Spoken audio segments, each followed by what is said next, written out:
अल्लाहुम्मा सल्ली अला रसूलिहिल करीम फ़ाउज़ बिल्लाहि मिनश्शैतानिर्रजीम बिस्मिल्लाहिर्रहमानिर्रहीम। पेशावर हाई कोर्ट का दलेराना फैसला, सूबा भर में जलसों की इजाज़त दे दी गई। 2 रुकनी डिवीज़न बेंच का फैसला, पीटीआई को जलसे जुलूसों और कॉर्नर मीटिंग्स वगैरह की इजाज़त दे दी गई।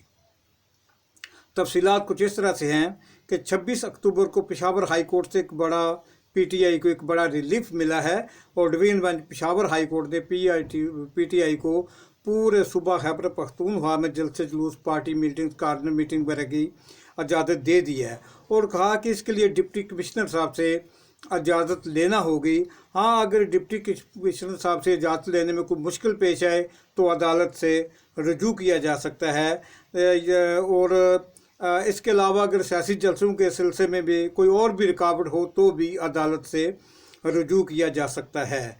लेकिन अदालत ने तंबीह करते हुए कहा कि ऐसी जगहों पर जलसे जुलूस ना किए जाएं जिसकी वजह से आवाम की आमदोरफ्त जो है उसमें फ़र्क पड़े। मसलन सड़कों के ऊपर सड़कों को बंद ना किया जाए और इसी तरह से पब्लिक प्लेसेस जो हैं जहाँ पे लोगों का आना जाना होता है वहाँ पर, हाँ, किसी डेरे पर, किसी ऐसी जगहों पर जहाँ पे लोगों की कोई तकलीफ़ ना हो, आवाम को कोई तकलीफ़ ना हो, वहाँ पर जलसे जुलूसों की इजाज़त दे दी गई है। और उन्होंने अदालत ने कहा कि ऐसे मकामात से हट कर जो जहाँ पे आवाम होते हैं, डेरों, खुली जगहों या हुजरों वगैरह पर जलसा करने की इजाज़त दी जाती है।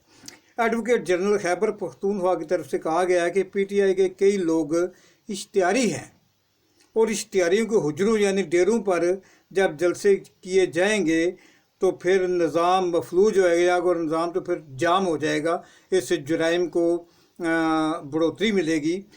इस पर जज हाई कोर्ट पेशावर ने कहा कि अगर इश्तिहारियों को, उन्होंने एक बड़ी शख्सियत जो लंदन से पाकिस्तान आई हैं उनके हवाले से कहा कि अगर इश्तिहारियों को प्रोटोकॉल से पाकिस्तान में लाया जा सकता है तो ये कोई इतनी बड़ी बात नहीं है, जलसे जुलूसों की इजाज़त दी जा सकती है। इंतखाबात सर पर हैं, लिहाजा सियासी जमातों को जलसे जुलूसों से रोका नहीं जा सकता। लिहाजा अदालत ने बगैर कोई लीगल लिबर्टी रखे सूबा भर में सियासी सरगर्मियों की इजाज़त दे दी है। पेशावर हाई कोर्ट में अली अमीन गंडापुर ने एक दरख्वास्त जमा करवाई थी कि दूसरी सियासी जमातों की तरह पाकिस्तान तहरीक इंसाफ को भी सूबा भर में जलसे जुलूसों की इजाज़त दी जाए क्योंकि इंतखाबात नज़दीक हैं। इंतखाबात की तारीख का ऐलान हो चुका है जो तकरीबन जनवरी के आखिर तक कहा जा रहा है। तो जबकि ऐसी सूरत हाल में पीटीआई को जलसे जुलूस करने से रोका जा रहा है, अदालत से दरख्वास्त है कि मेहरबानी करके हमें भी जलसे, कॉर्नर मीटिंग्स और कन्वेंशन वगैरह मुनक्कद करने की इजाज़त दी जाए। इस दरख्वास्त के जवाब में 2 रुकनी बेंच तश्कील दे दिया गया था। इस 2 रुकनी बेंच में जस्टिस एजाज अनवर और जस्टिस शकील अहमद जो कि पेशावर हाई कोर्ट के सीनियर जज हैं, ये 2 रुकनी बेंच बना दिया गया था। इस 2 रुकनी बेंच ने केस की समाअत शुरू कर दी तो पीटीआई के वकील ने कहा कि हमें सियासी जलसे वगैरह करने से रोका जा रहा है जो कि हमारा कानूनी और आइनी हक है। सूबा भर में हमने 75 एप्लीकेशंस दी हैं, इंतज़ामिया को दरखास्तें दी हैं कि हमें भी कन्वेंशन, जलसे और कॉर्नर मीटिंग्स की इजाज़त दी जाए।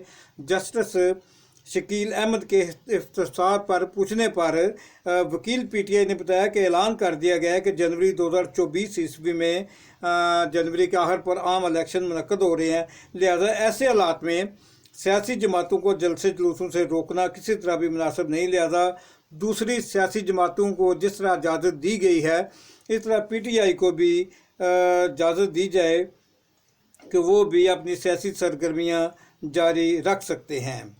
पेशावर हाई कोर्ट के डिवीज़न बेंच ने पीटीआई की इस दरख्वास्त को एक्सेप्ट कर लिया है और उन्हें इजाज़त दे दी है कि पूरे सूबा भर में पीटीआई अपने जलसे जुलूस, कॉर्नर मीटिंग, कन्वेंशन वगैरह मुनक्कद कर सकते हैं। और अगर डिप्टी कमिश्नर की तरफ से या किसी दूसरे इदारे की तरफ से अगर कोई प्रॉब्लम पेश आए तो अदालत ने कहा है कि फिर अदालत से रजू किया जाए, हम आपके रास्ते में आने वाली हर मुश्किल को दूर करेंगे। तो बड़ा पेशावर हाई कोर्ट का ये बड़ा दलेराना फ़ैसला है जिसको सराहा जाना बहुत ज़रूरी है। बहुत मेहरबानी। अस्सलाम वालेकुम, खुदा हाफिज़।